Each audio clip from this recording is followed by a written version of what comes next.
pulley. The pail of water that Jack and Jill had to fetch was not on top of the hill at all.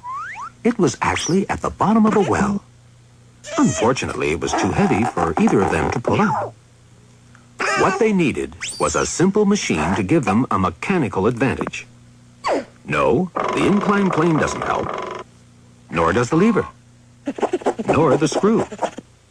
What other sorts of machine are there? Ah, yes, the wheel. But what's Jill doing with it? She is arranging the wheel so that it will revolve on an axle stuck in that post. Very good. Jill's just rediscovered another sort of simple machine. A wheel that instead of being all of a piece with its axle, can revolve freely around an axle. Since this type of wheel is used mainly for pulling things, it's called a pulley. And Jill can hitch the rope around it and use it to pull.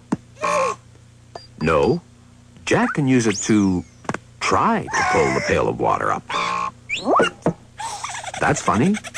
He needs just as much force to try to pull the pail of water up this way as he did trying to pull it up the other way. I wonder if there's a better way of rigging the pulley. Amazing. How did Jill manage it? Both she and Jack only had one pulley to work with, and yet Jill was able to pull up the pail with half the force that Jack needed. Well, when a pulley is set up like this, it's called a single fixed pulley. All it does is change the direction of your pull, but it doesn't reduce the force you need.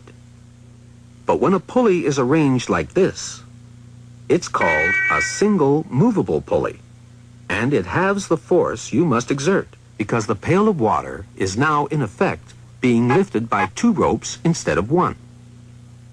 It's as if two people were lifting the pail, and it looks as if we're getting something for nothing again, doesn't it? But of course we're not.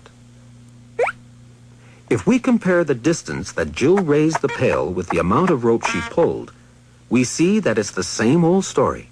What she's gaining on the force, she's losing on the distance. The distance that she pulls the rope is twice the distance that she raises the pail. But the way Jill used the pulley is still twice as effective as the way Jack used it. There are lots of other ways of combining pulleys. The pulley system that Jill finally rigged up for herself. She had to pull the rope 3 meters for every meter that she raised the pail of water. In a sense, she'd become 3 times as strong as Jack. And now you know why Jack fell down and broke his crown.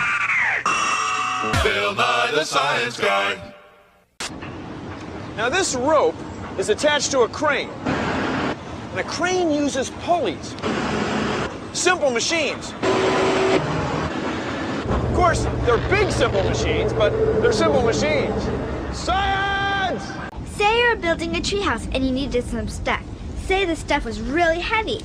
What would you do? I'd use pulleys. A pulley makes things easier to lift because it spreads the work. See this rope? Before it just used to go from me to Cammy. But now it goes from me to Cammy to me and then back to Cammy. Now she's gonna have to pull a whole lot more rope to get stuff up here. But more rope means I won't have to work as hard each time I pull down. So now I can lift something he can't. Here it comes. With a pulley, she can pull really heavy stuff all the way to the tree fort. Pulleys. No sweat.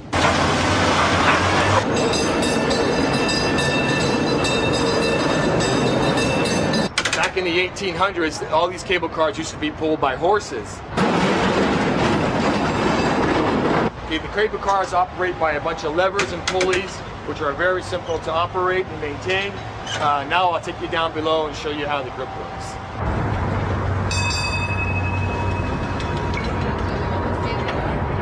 These are the giant pulleys that pull the cable underneath the streets of San Francisco. There's many cables and pulleys that take them around curves and up and down the hills.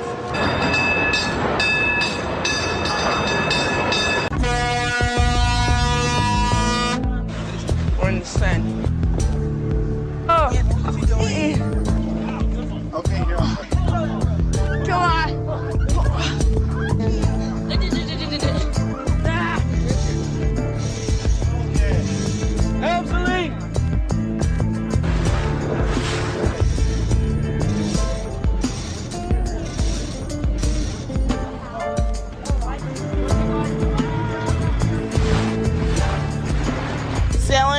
simple by simple machines.